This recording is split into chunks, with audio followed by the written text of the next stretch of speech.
Xi Jinping, l'enfant orphelin devenu père de la nation. Xi Jinping naît dans une Chine bouleversée. Son père Xi Jinping, au cadre révolutionnaire, est écarté, persécuté, humilié pendant la révolution culturelle. Sa mère doit survivre dans un climat de suspicion et de répression. Dans cette période, Xi, enfant, expérimente la perte symbolique de ses parents. Son père n'est plus une figure protectrice, mais un absent effacé par la machine idéologique. Sa mère est fragilisée, dépossédée de sa place de pilier. L'enfant Xi se retrouve donc orphelin de filiation, exposé au tourment d'une idéologie qui dévore ses propres familles. Face à cette brèche, il ne reconstruit pas une cellule intime, mais s'arrime à une autre filiation, la patrie comme famille. Là où la famille biologique se délite, il invente une filiation politique.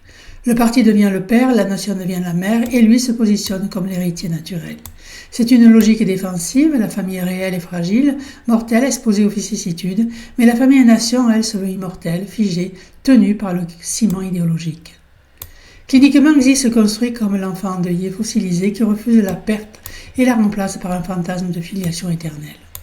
Le père substitut qui soulève de sa main un peuple entier, comme pour conjurer sa propre fragilité originaire, l'architecte d'une filiation fictive où chacun doit devenir fils de la nation, dissous dans l'ombre du patriarche. Ainsi, Xi Jinping ne règne pas seulement comme stratège politique, mais comme celui qui tente de rebâtir une famille perdue à travers une nation entière. La patrie devient le tombeau de ses parents, et lui se dresse dessus, brandissant le mythe d'un père indestructible.